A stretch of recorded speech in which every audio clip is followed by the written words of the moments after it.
It's called the GHC, or Global Household Goods Contract, and in order for it to work, HomeSafe Alliance needs movers to participate. That's because HomeSafe Alliance doesn't actually move families. It's a management company. Problem is, they might not have enough movers to manage. Movers like Inman Floyd and Scott Heyman. We just can't do it at this time. Right. We've all done our due diligence, and comes down to money. They work for different companies, but they wanted to sit down with the I-Team together. we don't know who's doing the work. We know it's not us. Joining forces because they have the same concerns for our armed forces. If we let this go into true peak season, it's just going to be a catastrophic disaster. Concerns the I-Team first told you about when we exposed military families across the country dealing with missed pickups and delayed deliveries. A missed pickup, by definition, is a service failure. If we do that in the legacy program, we get suspended for a minimum of 30 days every single time. Really? If it happens twice, it may be the death penalty.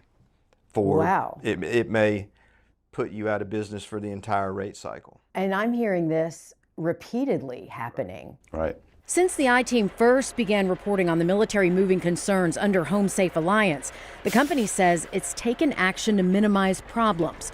HomeSafe turned down 2 requests for interviews, but tells the I-Team they are continually improving, specifically by enhancing customer care operations, updating technology, and reshaping their training program for service providers, as well as hiring additional employees. Inman and Scott say they still can't make it work for them. Both say the new program drastically cut their rates while also adding the complications of red tape and confusion over guidelines working with the federal government. Concerns echoed by others in the moving industry who also say they can't afford to do work under this new program. Movers in general work on razor-thin margins, Meredith. I know it's expensive to move, but it's really expensive to be a mover. The average mover lives on 3 to 5% profit margin. It's very slim margins. Yeah, that's very small.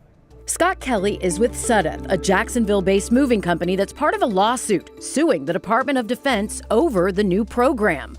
Sudeth lost its bid to take over this new program. Bill Lovejoy owns Republic Moving and Storage in San Diego. He's also the chairman of the Moving and Storage Conference in the American Truckers Association. They joined Tim Hellenthal, the CEO of National Van Lines, John Callahan, the CFO at Total Military Management, and Katie McMichael, executive director for Movers for America, all raising concerns over HomeSafe Alliance. My guess is that when they originally submitted the bid and went through the bid process, their expectation was that garnering service capacity was going to be pretty easy.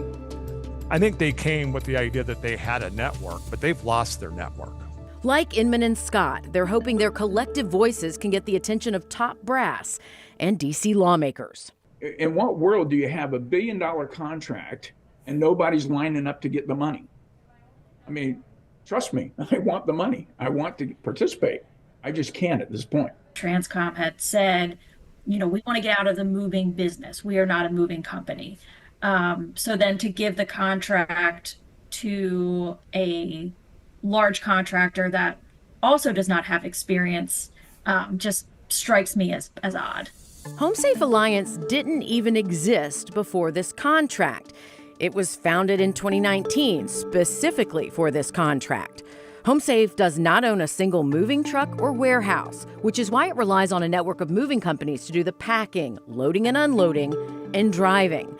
Speaking of, it's not just the rates that have been lowered. Other expenses have changed too. For example, the new system axed fuel surcharges for drivers that help to offset the cost of gas. My average driver lost $40,000 of income when they did that. $40,000 a year.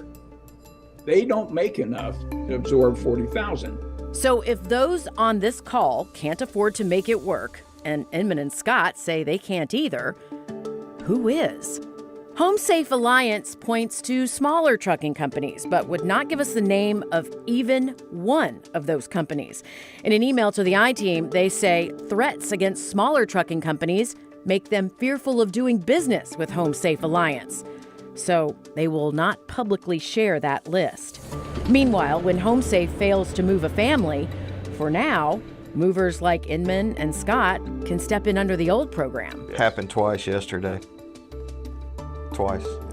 Just here. But they warn they and other movers won't always be there as a plan B.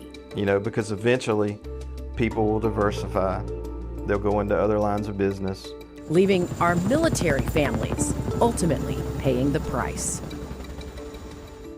Just yesterday, we told you a U.S. senator is now raising concerns, and the Army and Air Force are pulling back on some HomeSafe moves. So you said some. How many? Do we know that answer yet? Right. No, we don't know that number, but HomeSafe tells me they went to the DoD to request that 21 days lead time. So now any moves that need to happen sooner than that, or ones that HomeSafe hasn't assigned to movers in 21 days, they will use the old system. All right, Meredith, we know that you'll stay on top of this and keep an eye on it. We appreciate your reporting with this.